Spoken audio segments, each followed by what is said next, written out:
Right, good morning to everyone.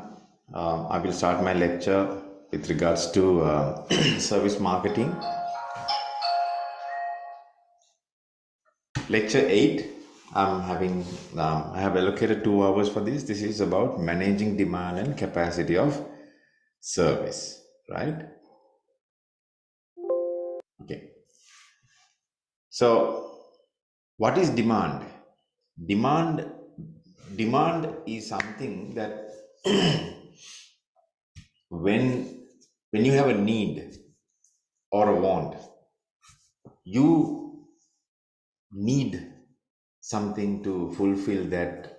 Say it's hunger. You need to have something to fulfill that hunger, so you go and demand. Your body or your psychology will say, look, you need to eat something quickly. Let's say it can be a bun, it can be some rice. So you go to an outlet, you ask, can I have a bun? Can I have this bun? Can I have a tea? So when a need arises, you automatically demand a particular uh, what do you call an aspect to fulfill that need or that want. So when you go to that outlet, when you ask for buns, if they don't have buns, right, then you need to switch to something else, meaning they have finished selling all the buns, or they have not produced these buns. So what happens is now demand shifts to something else, right? එතකොට මේ ඉල්ලුම අපි අර්ථ දක්වන්න පුළුවන් ඔයාගේ අවශ්‍යතාවයට අනුව සැපයුම ලැබෙන තැනදී සිදුවෙන්නා වූ ක්‍රියාවලිය. So demand management, when it comes to demand management, දැන් අපි අර කලින් එක්සැම්පල් එකේ ඔයාගේ අවශ්‍යතාවයට ඒ අවශ්‍ය කරන දේ නැහැ. නමුත් වෙන දෙයක් තියෙනවා එතන ගන්න. එතකොට දැන් මේ අවුට්ලට් එක පිටිපස්සේ ඉන්න කෙනා අඳුරගෙන නැහැ බනිස් වලට, එහෙම නැත්නම් demand for buns, meaning the demand management has not done. So then what is demand management? Demand management is a planning methodology.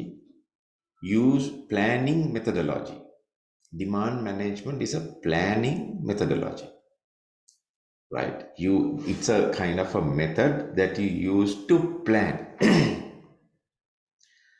Right? Planning methodology used to forecast. Right? Now these keywords are very important. Planning methodology used to forecast. Right? Demand management is a planning methodology used to forecast. ඉදිරිය ගැන බලලා, right? ඉදිරියට වෙන්න තියෙන දේ ගැන බලලා කරන සැලසුම් සහගත ක්‍රියාවලියක්. You foresee what is coming and then you plan properly to meet that demand, right? So demand management is a kind of a planning methodology that used to forecast, plan for and manage the demand for products and services, right? So you will use, it's a planning methodology used to forecast, plan for and manage the demand for products and services. එතකොට products and services වල එන ඉල්ලුම බලලා, right, අපි forecast කරනවා මෙන්න මේ වගේ තත්ත්වයක් තියෙන්න පුළුවන්. So this is what you have to know. Demand management is a planning methodology used to forecast, plan for and manage the demand for products and services. This can be at micro level as an economics, and at micro level within the individual organization. This can be at macro level, right? You can have it in a very macro level where as economics defines, and at very micro level where your individual organizations are concerned. So this is demand management. We will see today. You will see a lot of videos that explains these processes, and I want you to learn from it and store it where you can really get the maximum use of it when it comes to your CAs and when it comes to your exams, right? And day-to-day life. Okay, now on the other hand, there's another one called capacity management. Capacity management refers to the act of ensuring a business maximizes its potential activities. Refers to the act of ensuring a business maximizes its potential activities and production output at all times under all conditions, right? So capacity is to produce that demand. What is your capability? How much you can produce? Now that is what you call capacity management. If you don't have the capacity, or if you can't manage your capacity, then you need to outsource production. You need to outsource energy, right? So overall refers to the act of ensuring a business maximizes its potential activities and production output at all times under all conditions. Right, now this has to be memorized by you, otherwise you won't get the definition properly. The capacity of a business measures how much companies can achieve, produce or sell within the given period. දැන් අපි හිතමුකෝ අපි ගිහිල්ලා we walk into parents in one evening or one afternoon and say that um, you want to have some hoppers, and we ask apa තියනවද? It's like, apa තියනවා, right? Matara කීයක් ඕනද? That is demand and capacity management. එයා ඒක අහන්නේ එයාගේ demand එක. දැන් ඔයාගේ ඩිමාන්ඩ් එක එයා දන්නවා, right? ෆැමිලි එකක් නම් ඔයාගේ ඩිමාන්ඩ් එක එයා දන්නවා හොඳටම, right? එයා ඒක දන්න නිසා තමයි අහන්නේ මහත්තයාට කීයක් ඕනේද කියන ප්‍රශ්නේ. මොකද එයාට capacity demand manage කරගන්න පුළුවන් එතකොට, right? So refers to the act of ensuring a business maximizes its potential activities and production output at all times under all conditions. The capacity of a business measures how much companies can achieve, produce or sell within the given period of time.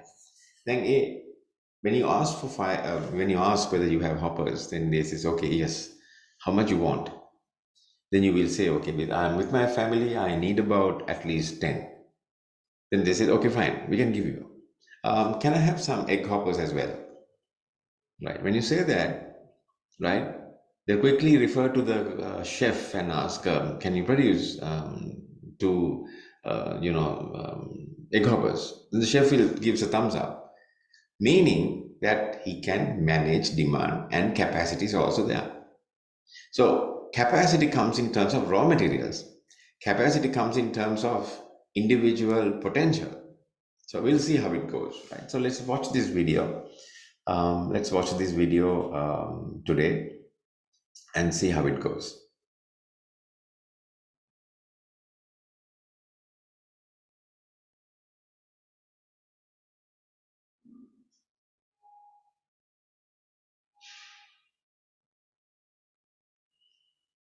Video, we're going to take a look at the concept of capacity. Now, business capacity is a really widely used concept. It's important to understand what it tries to achieve, what it tries to measure. Capacity is a measure of output. It's a measure of how much a business can produce or sell or achieve over a given period. And capacity can be measured in lots of different ways in a business. For example, it could be measured in terms of how many customers per hour or per day could be served, perhaps in a fast food outlet. It can also measure the number of interactions with customers. For example, the capacity of a call center might be measured in terms of how many customer calls can be handled each day or each week. Of course, in the business of sport, stadium have a fixed capacity, and therefore capacity is how many fans can be seated at each event. Similarly, a cinema chain has a fixed number of seats in each of its screens, but its capacity is how many of those seats could be filled over a particular period. And of course, we should be familiar with manufacturing capacity in particular. For example, an example here of the car production line. How many cars could be completed over a certain period? So capacity is a really important measure of operational capability. It's how much can a business produce over a given period. Capacity is also, importantly, a dynamic concept. Capacity changes. For example, if you've got a production line and you have to repair or maintain or replace a machine, that reduces how much that production line can make whilst that maintenance or repair is being carried out. Similarly, if capacity, how much you can make, is linked to how many people you have in the business, your capacity may be affected by how many turn up to work or how many production shifts that you run each day or each week. Capacity also needs to be dynamic in the sense it needs to be flexible. Many businesses need to be able to flex or change their capacity to take account of unexpected changes. For example, a significantly seasonal demand in a business you'd want capacity that's flexible. And of course, also picking up on unexpected changes in demand. It's important to be able to add to capacity. So key points so far, therefore, capacity is a measure of output, it's a measure of capability, but it's also a dynamic concept. Capacity can be and sometimes needs to be changed. Now, another important concept, capacity utilization, and there's a clue in the term. The utilization of capacity is how much capacity is used over a particular period. And we calculate this as a percentage. We calculate the percentage of the actual capacity that's being used. Here's a little example of how we calculate it using this formula. We take the actual level of output, always in units, divide it by the capacity, the maximum possible output, also in units. And of course, to get to a percentage, we need to multiply that number by 100. Let's have a look at an example. In this case, we've got a printed circuit board manufacturer, the stuff that goes in so many electronic devices. This factory has the capacity, is capable of producing 500,000 circuit boards per month, 500,000 per month. That's our capacity. Last month, we're told actual output was 340,000 units. What was the capacity utilization? Well, if you want to have a go, pause the video. It's quite a simple calculation using that formula. We take the actual output of 340, divide it by the capacity of 500,000 and multiply by 100. In this case, that would be 0.68 times 100 or 68%. Now, in a separate revision video, we are looking at how you could calculate capacity utilization in 2 or 3 other different ways. But that's the classic way. Now, you might be asking, well, why? Why are we bothering to look at things like capacity utilization? Well, the key line of analysis here is that capacity utilization is very closely linked to the concept of productive efficiency. And therefore, it's also very closely linked to the concept of competitiveness. If you imagine, capacity is a measure, isn't it, of how much resource we've got invested in the business. And if the utilization or use of those resources is low, in other words, it has a low percentage utilization, that might be a suggestion that we've either got too much invested in the business or the business is being inefficient. It's got idle, unused resources. And as a general rule, lower utilization tends to result in higher unit costs because a lot of those resources are fixed costs. So generally, businesses try to operate at as close as possible to full capacity as a way of minimizing their unit costs. And of course, that's particularly important for businesses that have high fixed costs, because if you remember from your break-even analysis, if a business has high fixed costs, it's important to try to achieve the high break-even output. And capacity utilization, of course, is going to be fundamental to achieving that. Now, capacity has cost. We've talked about fixed costs here. If you think about capacity, it's the way the business enables itself to produce units. So it's the costs that are involved in making capacity possible. So it's definitely things like production line equipment or facilities, isn't it? Equipment, facilities, machines, and the buildings in which those machines and facilities and services are housed. But of course also that a significant cost of capacity is labour, particularly for labour intensive businesses where output is largely determined by how many people you've got in the business and by how skilled and productive they are. So capacity is very closely linked to the costs of a business. So why, you might ask, would a business not operate at full capacity for as long as it can? Well, the answer is there are lots of different reasons why it's not possible to operate at full or 100% utilization. Firstly, of course, it might just be that demand is lower than you expect. So you've got a factory that can sell 100,000 units, but demand is only 50,000 units. Well, there's no point running the factory producing 100,000 if the demand isn't there. So lower than expected market demand can reduce capacity utilization. And of course, that might also be a symptom of a loss of market share. Maybe you used to be the market leader with a large factory that was very busy. You lose market share, all of a sudden the large factory is still there, but you're not so busy. We've also mentioned, of course, there can be these seasonal variations in demand that can affect utilization from month to month or week to week. And of course, it could be that actually there's been a recent increase in capacity, but not yet an increase in demand. And that would be a reason why utilization is less than 100%. But of course, generally, you can't really achieve 100% because of the need to maintain and repair your capacity. There's always going to be some parts of it that just needs fixing or repairing or maintaining. Quick bit of evaluation to finish off. A classic question might ask you to consider the risks or dangers of operating at low capacity utilization. What might the implications of that be? Well, I think we've already hinted at this, haven't we? Which is that low capacity utilization, particularly for a business with high fixed costs, is really bad news because it implies that the business is going to have higher unit costs than the competition. And if you've got high unit costs than the competition, that's usually a sign that you're lacking competitiveness. We've also mentioned break even. So if capacity utilization is low and fixed costs are high, it means that you're less likely to get to that break even output at which your fixed costs are covered. And of course, the other big cash flow reason and return on capital reason why you shouldn't operate for a long time at low capacity utilization is that you've got so much capital tied up in capacity, in fixed assets and factories and plant. If you're not using it, that's a waste of the shareholders' money. However, there are some potential problems of trying to push utilization as high as you can get it. How close can you get? Can you even get over 100%? I guess in certain circumstances it's just about possible. One of the issues, of course, is it could be that you're pushing so hard that quality suffers. There's less time to check that the quality is good. And of course, don't forget the poor old employees in a labor-intensive business operating at very high levels of capacity utilization.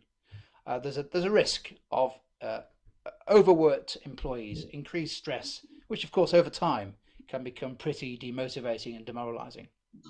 And of course, the other issue with working at high capacity utilization is that you're less able to deal with sudden or unexpected increases in demand. So there we go, guys. That's been an introduction to the concept. Right. Let me take you through certain slides. That I thought of telling you or giving you a little bit of. One of the issues, of course, is it could be that you're. This Why you might is ask. one of the important slides. Why most business operates below capacity. There can be reasons lower than expected market demand, right? Now, for example, when I was handling Smart Cream Cracker or the biscuit portfolio, when I was recalled to Melbourne Biscuits in 2009, well, we had excess demand capacity. If market demands, say 600 metric tons, market demands say 300 metric tons, we had about 400 metric tons capacity. Right. Now, in certain cases, when it comes to New Year season, certain biscuits, which is on very high demand, like say for gift assortments biscuits. Say if the metric tonnage is about, say you need about 2-3 metric tons of gift assortments, then we sometimes we run out of capacity. So lower than expected market demand. Now, a change in consumer taste, right? What happens is that you have capacity, say you have capacity of producing 400 metric tons, but you are currently producing 200 metric tons, meaning you have excess capacity. You are not producing to the market expectation, right? So lower than expected market demand, meaning customers have switched from your product or service to a different service provider. So meaning there is an issue happening there. So you need to correct your marketing mix, right? Loss of market share. Now that happened to cream crackers before we launched it to Smart Cream Cracker. We were losing market share. And when you say market share, meaning you are losing your metric tonnage, your capacity to a competitor, right? Meaning your market share is being, your tonnage or your share is being taken by a competitor. Now, then what happens is you go below capacity. Seasonal variations in demand, like what I said last time. Now you're hitting the Christmas season, where you have high amount of purchases of biscuits, but due to economic reasons, it can be get hold because consumers don't have the capacity of spending. So when you have capacity of spending, when you don't have capacity of spending, your demand decreases. Your production output will be so high, but there's no pickup for the product or there's no pickup for the service, right? Now that's a different condition. But if we assume that everything is normal and you have a fantastic season going on, right? So then if that is the case, every season demands certain products. So seasonal variations in demand, where the changes lead to lower demand. Now there are certain times. Now, say for example, if you look at gas, why these gas prices goes up and down all the time? Now we are heading towards winter. So when you're heading towards winter in those countries, the gas demand goes up. Why? Because people use heaters, gas heaters in those countries. So then the gas demand goes up. When gas demands goes up, the price also goes up with it. And then people like us, countries who's purchasing gas, need to put up their prices up. So now that's a kind of a seasonal variations in demand, right? Recent increase in capacity. Now suddenly you can see a sales spike happening, right? Then you need to rework, but you're still under production, right? A new production line has been added, right? And you need to increase capacity, right? Now, say that you see a demand, you see a spike in sales, or you see a demand getting increased, and you put a new line, but you need to maintain that demand, because otherwise, what happens is that the total what you call the installation of that particular production line, the cost or the investment goes wastage if you don't keep it to the demand. Then there'll be another reason: maintain and repair programs. Capacity is temporarily unavailable. Now, we have those kind of experience. I have experience where you have a major repair in Melbourne Goldmari line, where we need to hold on for about 2 3 days. Now, what engineers do, they get together with the strategic visioning out team, and they say, look, there'll be a repair ahead. Can we produce more?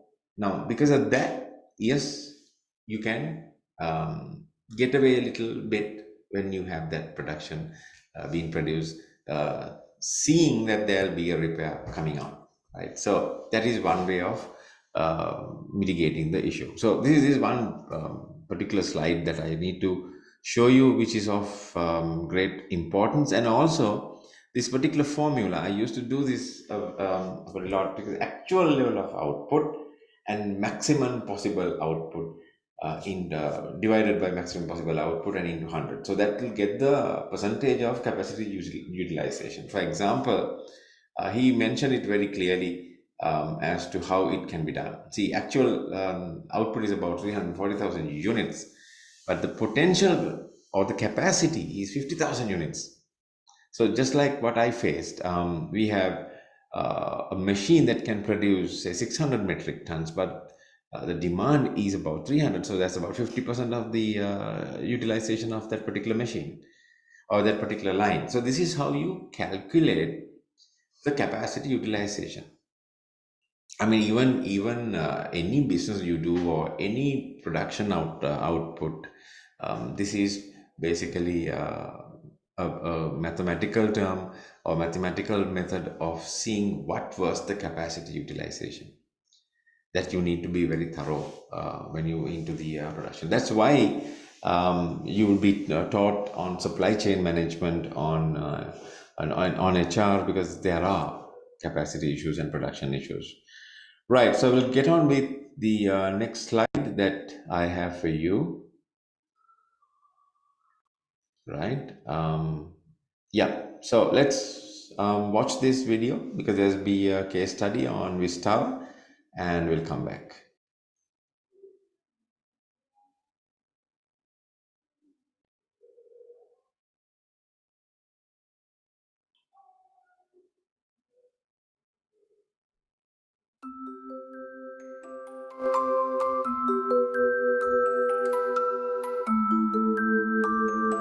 Hi, good morning. Welcome aboard. I'll fly over the world in a giant metal bird. Everything is so small from so high. In the clouds we roam, but I'm Thank feeling you. You're right at welcome. home. Oh, how wonderful it is to fly. At the top of the world, the feeling's magical. As the sunlight plays hide and seek, I love to fly. Oh, oh, oh, up in the sky. Flying, it just feels new again with Vistara. This is one of the Tata CRJV flights that's happening from India, Vistara. Why I got this example for you is that there's a little case study from Vistara is going to happen very soon in my lecture. Let's see what I have in store for you, right? Why Vistara? I'm going back to a recap kind of a thing. Demand and capacity management. Service cannot be stored, which leads to temporary imbalance between the supply and demand of services. The supply demand mismatch poses a difficult challenge for managers of service firms. At any given moment, a fixed capacity service may face one of the following four conditions. Number one, excess demand. The level of demand exceeds the maximum available capacity, with the result that some customers are denied services and business is lost. Example, 100 tables in a restaurant and 200 reservations for tables, right? So you have excess demand. So I'm digging more bit towards digging more into this because just to get you into the whole. It is a very exciting subject of demand and supply and capacity management because it's you need to be very thorough with this. Otherwise you won't be able to gauge what is happening outside. Demand exceeds optimum capacity. No customers is turned away. However, given the excess demand, customers are likely to perceive deterioration in the quality of service. Now, demand exceeds optimum capacity, right? No customer is turned away. So we are serving and serving and serving. See, look at the example. 100 tables in restaurant and 125 reservations for the table. Some customers have to wait, and there is a strain on the kitchen staff as well as the serving staff because there is it's exceeding the optimum level. Right? So that's a thing that you need to manage because then people have to wait or people will get disappointed because they are coming to you to get this service but you can't meet it. So then there'll be another problem coming up, right? Right. At any given moment, a fixed capacity service may face one of the following four conditions. So, continue the third one, well balanced demand and supply. This is optimum level of capacity. Example 100 tables in a restaurant and 100 reservations for the tables, which is perfect situation for the restaurant. Excess capacity. Now, we saw last time excess demand. Now, we are coming to excess capacity. Demand is below the optimum capacity and productive resources are underutilized. Customers may have doubts about the viability of the service. Example 100 tables in a restaurant and 20 reservations for the tables. The situation results in a waste of resources, and customers might judge the restaurant adversely for being less occupied than it should be. Right now, given the conditions and the economic factors, or the SLEP factors are functioning properly. Right? So you can't analyze the situation in a crisis like this, but this is everything is going smoothly, and then you can see the excess capacity or excess demand, right? So you need to think about it. If a question comes um, in your exam papers that explain excess capacity with regards to the current condition, then you need to think deeply, right? It's referring to the economic factors, it's referring to the current economic setup of the country, and you have to explain the excess capacity thinking through the current condition. So you have to think about if a question comes. But this slide shows that excess capacity or excess demand, given that SLEP factors or pestle factors are functioning at that expected level. So please mindful about it. An organization must take efforts to understand the demand patterns and its capacity constraints to effectively formulate strategies that can match demand and capacity. So our organization need to understand what kind of demand patterns that they have, what kind of demand patterns that is coming out, and capacity constraints to effectively formulate strategies that can match demand and capacity.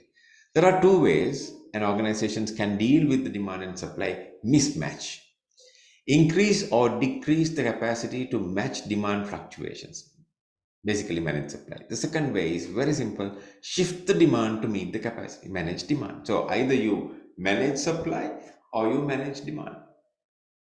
All right, now I have gone through this a lot when I was working for manufacturing companies like Maliban Biscuits, certain other companies that I have worked in overseas as well. So they either manage supply or they manage demand, right? Or both, increase or decrease the capacity to match demand fluctuation. So see, let me give you a fantastic example. When we approach the Urdu season, the capacity of storage, right? We are having an issue. So what happens? We need to manage storage. So we are out of capacity. Then we need to hire. So before the season comes, say in November, December, companies getting ready for the season. So they'll be booking warehouses to accommodate this particular production, right? So manage demand, increase or decrease the capacity to match demand fluctuations, manage supply, right? You produce it before and keep it so that you can absolutely manage the supply, shift the demand to meet the capacity, right? You need to do something. That is why there's a thing called marketing mix. So you maneuver your marketing mix to adjust the demand, right? Or do a trade tactic so that you can reduce or increase demand, right? So there are two ways in organizations can deal with demand and supply mismatch. So there it is.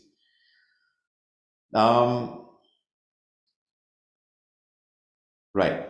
Now, strategies for, we are getting into strategies for managing capacity to match demand. First one, customer involvement. By converting certain options to self-service, such as buffet at restaurants and fast food joints, the firm can divert its personnel to other functions. So this is why you have a buffet being served. So you don't run out of people factor. So you divert that effort to something else. Using part-time employees. Part-time employees can supplement regular employees with the peak of activity, are persistent and predictable. An example of using part-time employees is hiring summer and winter interns. Right, so that's another way of managing capacity to match demand. Cross-training employees. Cross-training employees to perform tasks in various operations create flexible capacity to meet demand. A waiter who is also trained to handle billing is an example of cross-training. Now, I was telling you guys that we have cross-posting, right? What is cross-posting is that I used to work as an area manager while I was handling marketing. Right. So what happens is, if one day, if there's a change in the setup, if that area manager can't perform his duty, say for lack of sickness or something, well, I'm standby. So you can at least cope up to that level because I'm trained, because I have cross-posted it. Right? So that's an exciting move, right? To manage capacity and to match demand. But if you look at a restaurant situation where you have one person, one waiter is absent or the billing guy is absent, so you can quickly shift the trained restaurant waiter to the billing department, so that option is also running smoothly, or that particular department is also running smoothly. So this is another strategy. Strategy number 4, modifying or moving facilities or equipments. Sometimes it is possible to move or modify the existing capacity to meet demand fluctuations, right? It's possible to move or modify the existing capacity to meet demand fluctuations. It's very easy. Fifth strategy, stretching existing capacity. Now this is something that the finance guys also get involved. To match demand, the existing capacity of service resources can be expanded, right? So you stretch your capacity. Scheduling downtime during low demand. During the peak period, if people, equipments, and facilities are being used at a maximum capacity, it is necessary to schedule repairs, maintenance, and renovation during off peak periods. You'll never run a machine, what do you call, modification during peak times. Never. Right. Now, I'm pretty sure companies like Melbourne or Munchie or Kotmale or Perrin Sons, they are getting ready for the season. They have already in the season. Now they don't do any modifications. But no sooner it hits February, that's the time they do modifications to their machines.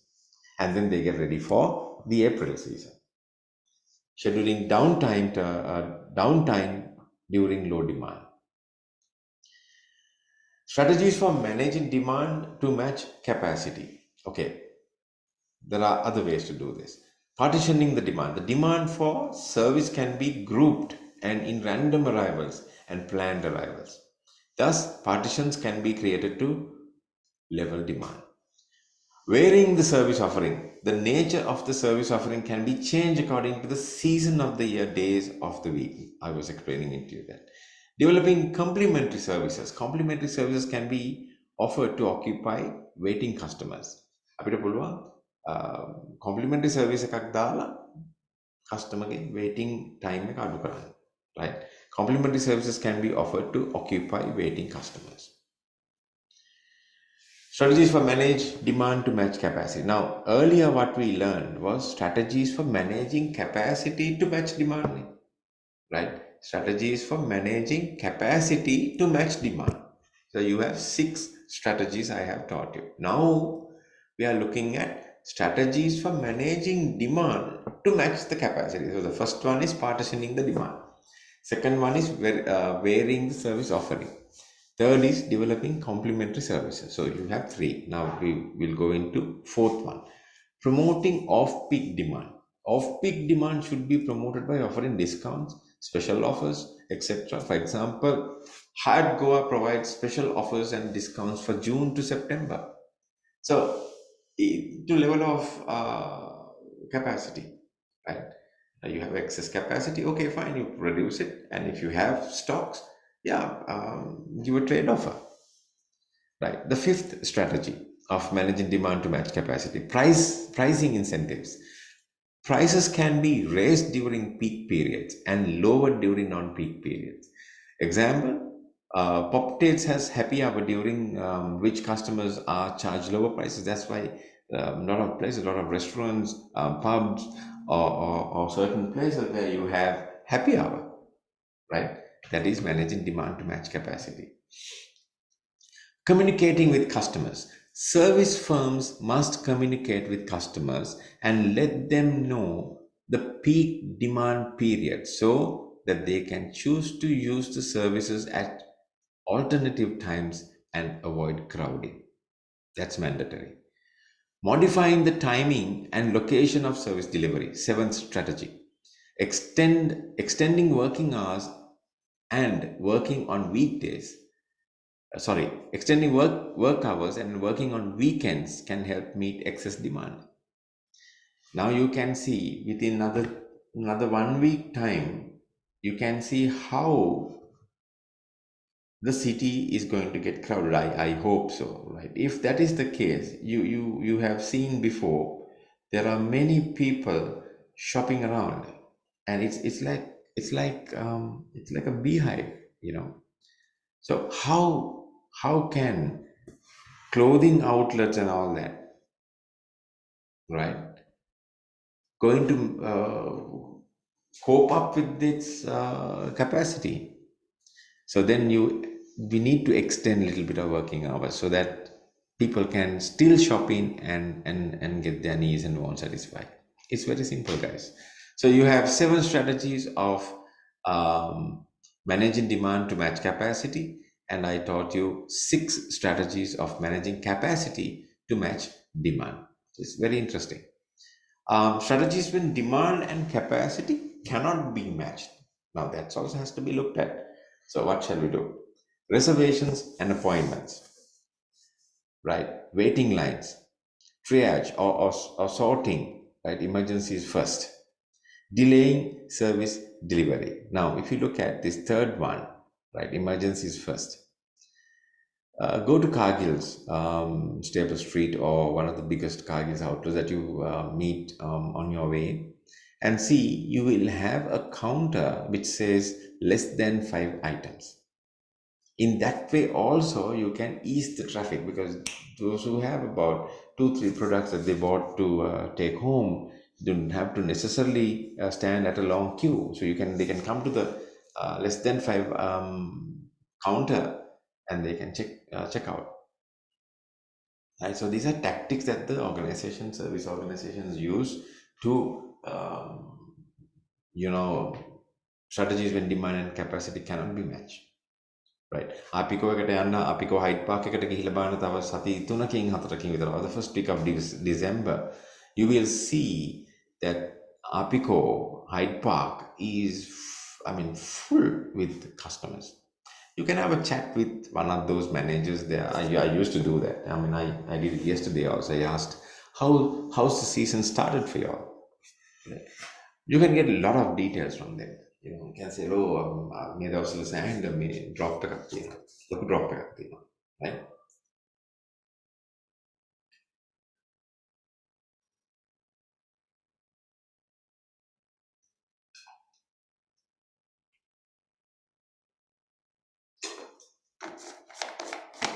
ලොකු drop එකක් තියෙනවා කියලා කියන්නේ foothold එක. එහෙම නැත්නම් customers ලා කී දෙනෙක් ඇවිල්ලාද දැනට? වෙන season වලත් එක්ක compare කරලා බලුවාම customers ලා අඩු වෙන්න පුළුවන්. ඒතර customers ලා අඩු වෙනවා නම් the current ratio of foothold is not going to create a big impact. The customers la adu wena nan outlet ekata අර racks වල තියෙන බඩු වලට මොකද වෙන්නේ? ඒවා විකිනෙන්නෙත් නැතුව යනවා. එතකොට ඒ සිග්නල් එක දැම්ම නෙමෙයි යන්නේ. companies මීට කලින් ඕක දකිනවා. එතකොට අඩුවෙන් නිෂ්පාදනය කරනවා. අඩුවෙන් නිෂ්පාදනය කරනවා කියන්නේ company එකට දරා ගන්න බැරි තරම් ලොකු පාඩුවක් සිද්ධ වෙනවා. economic crisis එකකදී මේ demand and capacity කියන එක සෑහෙන විදිහට බලපානවා companies වලට. එතකොට ඒක වෙනම විදිහකට tackle කරන්න ඕන දෙයක්. Demand and capacity alignment case study. Right, now this is why I brought in Vistara to show you that how Vistara Airlines have demand and capacity alignment, how they have done it, right? Vistara, a premier airline joint venture between Singapore Airlines and Tata Sons, was launched on January 9, 2015. Vistara struggled to fill its planes, registering a load factor of 50% to 60% for most of the year. So they have an issue. In response to this, Vistara slashed its front end of the cabin, halving its business class seats to 8 and reducing its premium economy seats by third to 24. This helped the airline increase its economy class seats by 30% to 126 seats. See how they tactfully modified the capacity and demand to get it aligned. Further, Vistara announced a 30% discounts on its business class seats. You have to do that because otherwise you won't get that alignment with the demand and capacity, right? See how smart Vistara is, right? Okay, we'll get into another concept called yield management, right? Yield management involves understanding, predicting, and influencing consumer behavior to maximize profits from a flexible, perishable resource. Examples of fixed perishable resources are airline seats and hotel rooms reservations. Right, so that is what you call yield management. Yield management involves understanding, predicting, and influencing consumer behavior to maximize profits from a fixed perishable resource. Right.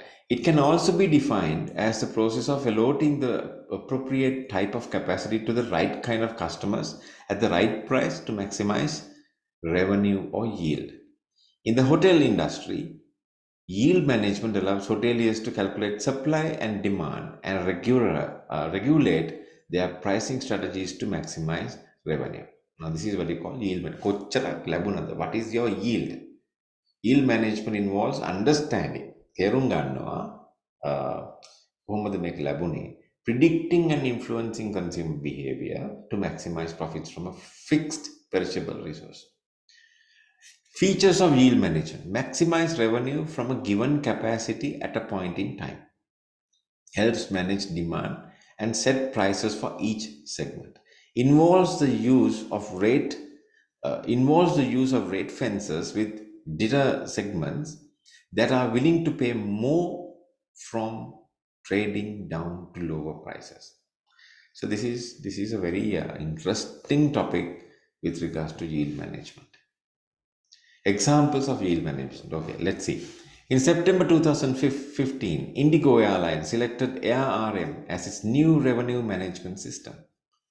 ARM provides Indigo with an innovative revenue management system, including inventory control and reporting tools. ARM is the state-of-the-art revenue management software developed by Revenue Management System Incorporated, RMS. Now see how beautifully they have pitched this in. The software helps recognize sales opportunities and maximize passenger revenues. The software enables airlines to closely control pricing and analyze performance through using several features. Revenue Management System Incorporated has been developing airline revenue management systems along with some of the most successful airlines globally. Now, this is what you call yield management, right?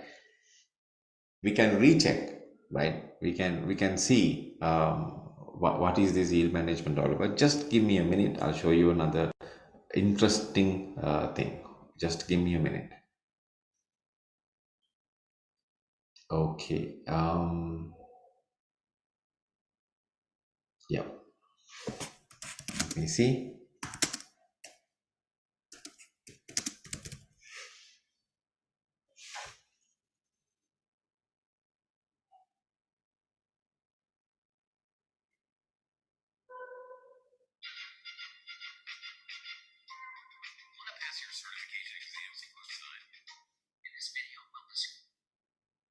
Right. Let's look at this video and you can get a pretty deep in understanding with regards to the yield management.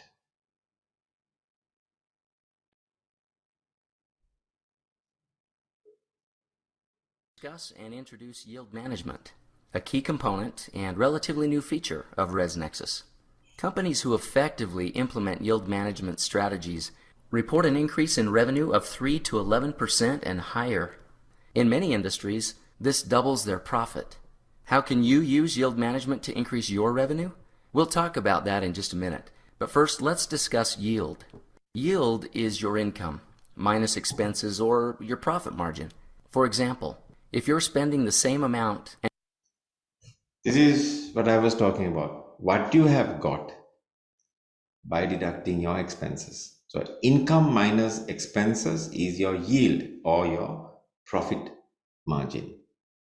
Now let's see further.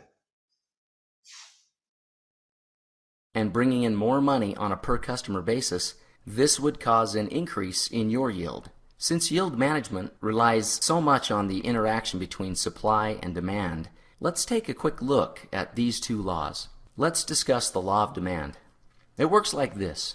Demand decreases as cost increases. The higher the price of an item, the less people will demand it. Therefore, the less quantity is needed. Think private jets. Not too many people are buying private jets because of the high price. However, if the price is lower, people can buy the item without breaking the bank. Think cupcakes. As consumer demand increases, higher quantities are needed. Now let's talk about the law of supply. This law shows how sellers respond to price. Supply increases as price increases. When an item sells at a low price, sellers aren't motivated to sell a lot of those items, so quantities stay low.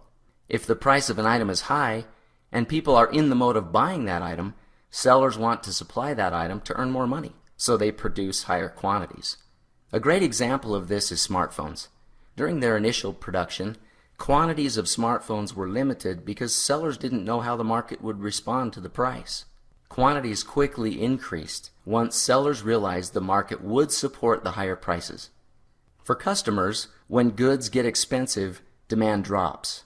But for sellers, when goods sell at a high price, supply rises. You can see then that the relationship between price and quantity is opposite for customers and sellers. This point here, where the two graphs intersect, is reached when supply and demand are equally matched. This is when the economy is at what we call equilibrium. When this happens, everything is operating at maximum efficiency because there are customers for all the goods and goods for all the customers. Now let's see what happens to supply and demand in the real world and how they interact with each other. You have rooms to sell, and you want customers to fill those rooms. So you've got to find the price point that keeps demand strong, but not so strong that supply suffers. It's a total balancing act to stay as close to equilibrium as possible. So this is the area you want to stay in. We'll call it the maximum revenue zone. Why is it important to stay in this zone? Let's see what happens when supply and demand go out of whack. If you set your prices too low, you'll have excess demand. Remember, that's where customers are lined up wanting what you have to offer, but you're running low on inventory. Think of Thanksgiving. Have you ever been out shopping on Black Friday? If so, then you know exactly what I'm talking about. Not to mention, you're killing your profit margins when your prices are too low.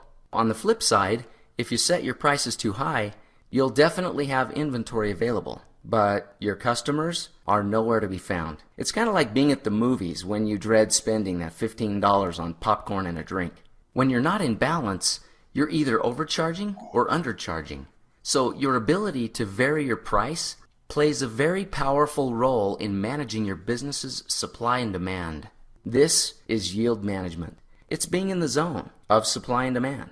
You want to get the highest price per customer you can while still keeping a high number of customers. It's complete business efficiency. But here's where it gets tricky. Businesses are constantly moving in and out of the zone in response to market changes in supply and demand. Imagine your yield management strategy automatically taking into account market factors such as industry trends, local demand, competition, weather, time of year, or short notice bookings. Business owners who use yield management effectively have been surprised to find that offering discounts for certain things like booking reservations during the off-season or well in advance and charging more during peak seasons or short notice bookings allowed them to keep their standard rate the same but still increase profits and bring in new customers. That's why ResNexus embedded yield management right inside its software. What's the benefit, you ask? ResNexus keeps you in the zone automatically. In this dynamic marketplace, if you set your price and leave it, you're missing out on revenue opportunities.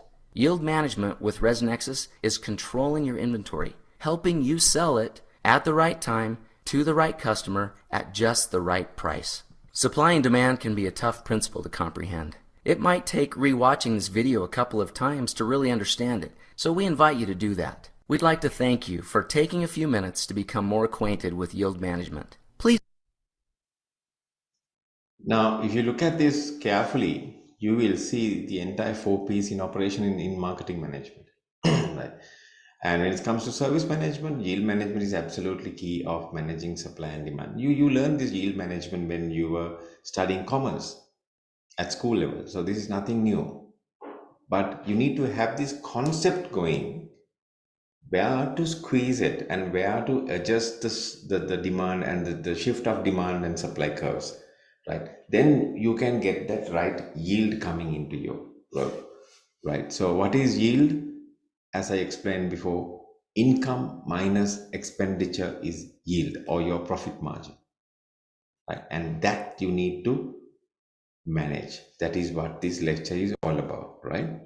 So let's go to the slides once again. So now you can see, right, what is this yield management? Involves understanding, predicting and influencing consumer behavior to maximize profits from a fixed perishable resource. Example of fixed perishable resources are airline seats and hotel rooms reservation. Now you can understand better, right? All right, so we will now see, it's a very short lecture because managing demand and capacity of services. Now we have discussed the need for demand and capacity management in service, assess the alternative capacity management strategies, recognize the best demand management strategies to be used in given scenarios, formulate strategies to manage service demand and capacity related issues in an organization, evaluate yield management and its applications in the business practices. Now, since we have we have zero attendance today, I planned this for 1 hour so that we can discuss about these stories and scenarios. But I'll continue. Let's watch certain videos and then I will conclude this lecture.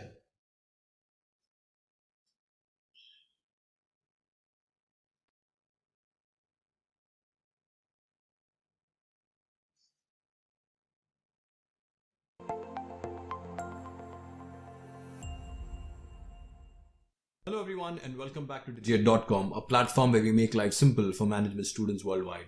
In this video on the subject of service marketing, we are going to cover the topic on promotion of services. Now, promotion is one of the most expensive elements in the service marketing mix. The video highlights specific guidelines to promote an intangible service offering.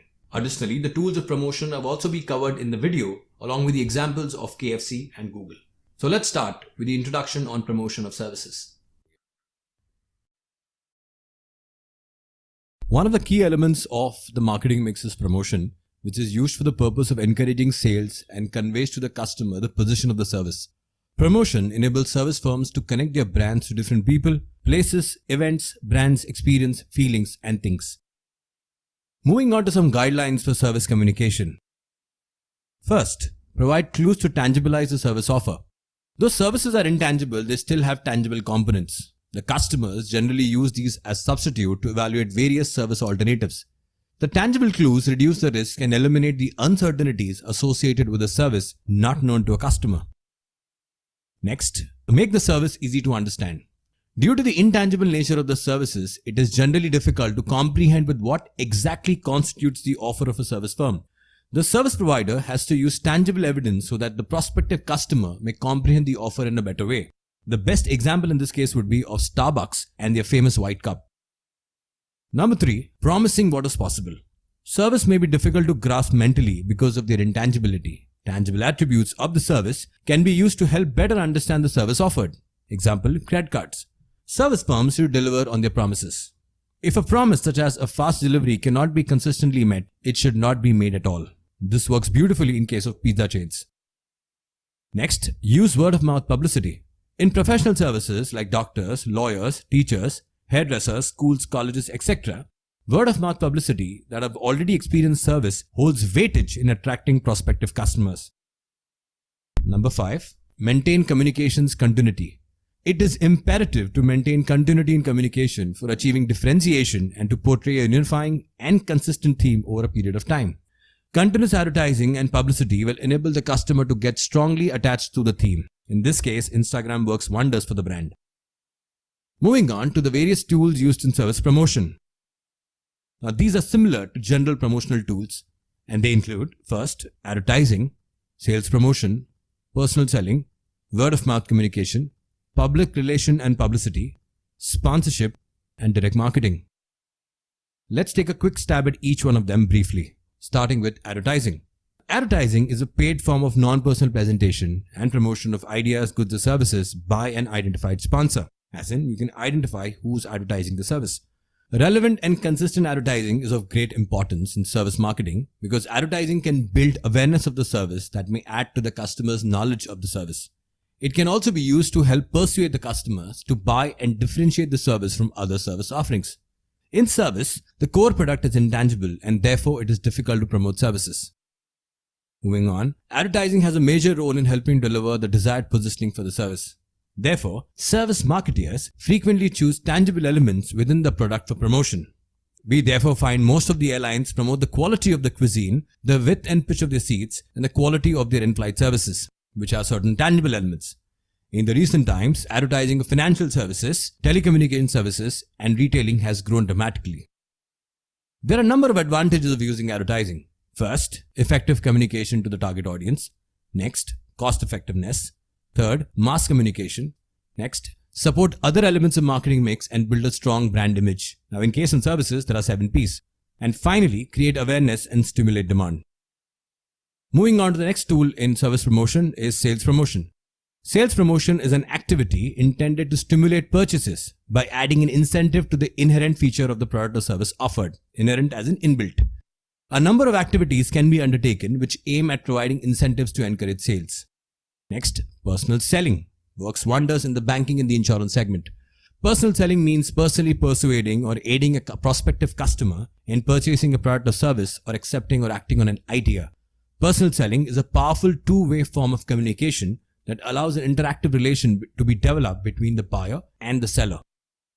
Moving on to the fourth one, word of mouth communication. This works brilliantly in the era of social media. In service marketing, while promoting the services, greater importance is given to referral and word of mouth communication. Uber in the initial days used word of mouth to their advantage. Customers are often closely involved in the delivery of a service and they talk to other potential customers and share their experiences. Where people are the deliverers of services, personal recommendation is offered the preferred source of information in the service industry. Next, public relation and publicity. PR can be defined as the planned and sustained effort to establish and maintain goodwill between an organization and its public. These public are all groups of people and organizations which have an interest in the service company. Moving on to number 6, sponsorship. Sponsorship involves investments in events or causes so that an organization can enhance its reputation. One important advantage of sponsoring is that it allows a company to avoid the general media clutter that you face typically in advertising. And number 7, direct marketing. Direct marketing entails the following: telemarketing, direct mail, trade show participation, articles, speeches, presentation or white papers, news and press releases, and finally customer newsletters. Now moving on to certain examples of service promotion. In this case, we look at the example of Google. Google in 2014 became the first organization to rent out the world's biggest and most costly digital billboard in Times Square, New York. 8 stories in height and estimated to cost around $2.5 million, Google had the spot for 4 weeks. The size of the screen is roughly around the size of a football field. Approximately 300,000 pedestrians are estimated to walk past the billboard each day.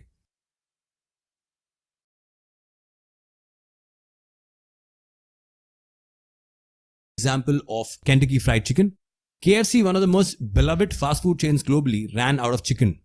This event was marked as a tremendous disaster for the brand that developed the entire empire on its star product, chicken. In order to combat this mishap, the brand had to shut nearly 1,000 outlets based in the US momentarily. However, learning this opportunity, their advertising agency played with the popular KFC acronym and created a print ad that says FCK. So that's it, folks. This brings an end to the topic on promotion of services. These are the list of sources.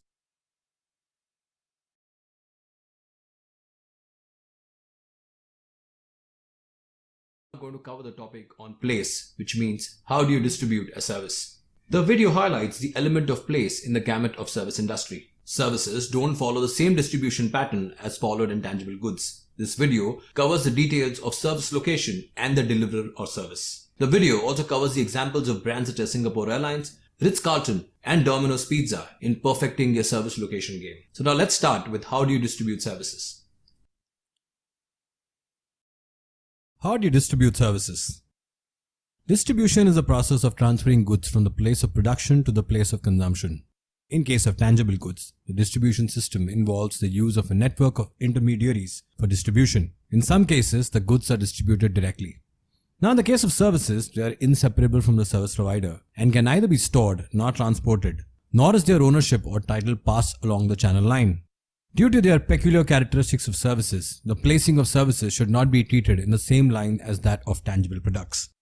Moving on, there are certain services where the service provider has to be present personally in order to deliver the services according to their specifications. For example, Starbucks. On the other hand, there are certain services which do not require this presence of a service provider. Example, ATM. In services, distribution means provision of personal services and information to the customer which adds value to the service. Services must be available at the right time and at the right place, and it should be accessible with care and convenience by which the customer can avail the services. Moving on to the location of service premises, as in the choice of location. The place of service delivery is very important. The decision regarding location is very much concerned with the selection of site from where the delivery of service takes place. The accessibility and availability form an important base for location of service premises. Accessibility refers to the convenience with which a service can be purchased, used or received. Availability refers to the extent to which a service is obtainable or capable of being purchased, used or received. Moving on, let's look at the factors that are important while selecting a service location. Number 1, the nature of service. Services are perishable and inseparable from the service provider. In such a case, there is less flexibility and more cost involved in setting the location. For instance, in case of restaurant and banks, the location must be convenient to the customer as the customer has to go to the service provider. Next, nature of interaction. The nature of interaction may differ from services to services. The question here is where the service is to be delivered, whether at the place of service provider or at the place of the customer. Next, customer needs and wants.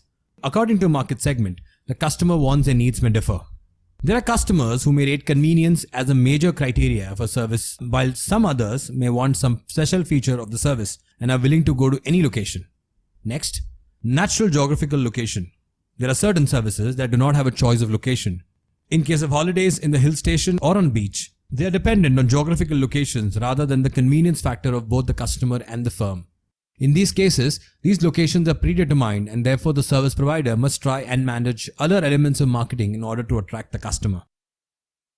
Next, technological advancement. Automation has advanced to such an extent that there is a great reduction in the choice of location decisions.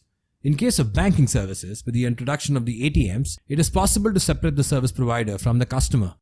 Next, dependency on other services. There are certain services like medical services, example X-ray, diagnostic laboratories and pharmacies, that are dependent on each other and therefore they are required in clusters of associated services and products. Next, infrastructure facilities. There are certain services which require rapid communication facilities with the other companies, example financial services. They are to be located in large and highly developed cities with excellent communication. And finally, target market decisions.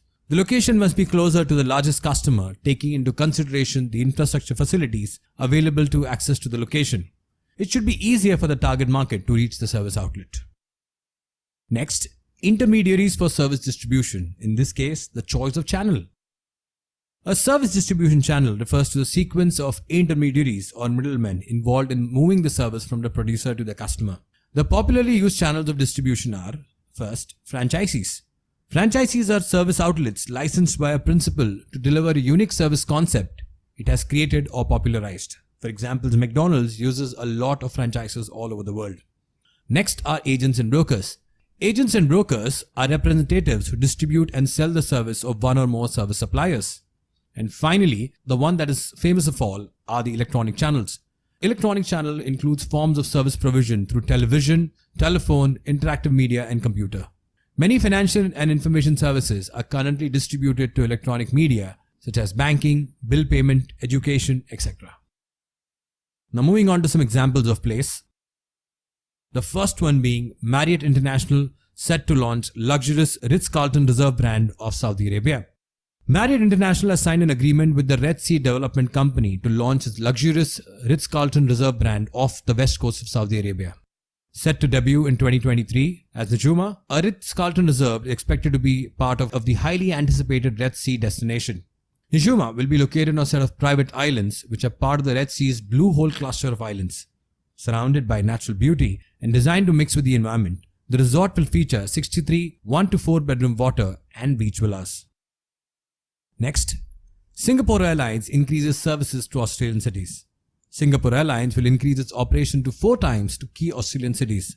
This will entail daily flights to Melbourne, while the frequency of Darwin and Cairns will increase to 5 times weekly. In line with the increase in operations, Singapore Airlines has invested around 230 million Singapore dollars in the development, design and installation of new cabin products. Ultimately, the growth in services to Australian destinations can be attributed to the region's peak period, which will ultimately support the recovery efforts of local tourism in the country. And the final example of Domino's India, which reduced the delivery time from 30 minutes to 20 minutes. Domino's Pizza in India has reduced the delivery time for 60% of its online orders to 20 minutes. Jubilean Foodworks owns the exclusive master franchise rights of the international pizza chain in India. The rationale behind the shorter delivery time was to improve customer service and leveraging the opening of new outlets closer to consumer homes. The pizza chain has put into place a fortressing strategy which entails aggressively expanding its store count in existing markets to lower delivery times further. Jubilean currently operates about 1,500 Domino's stores in India, and the plan is to take it to up to 3,000 stores. So that's it, folks. This brings an end to the topic on how to distribute services.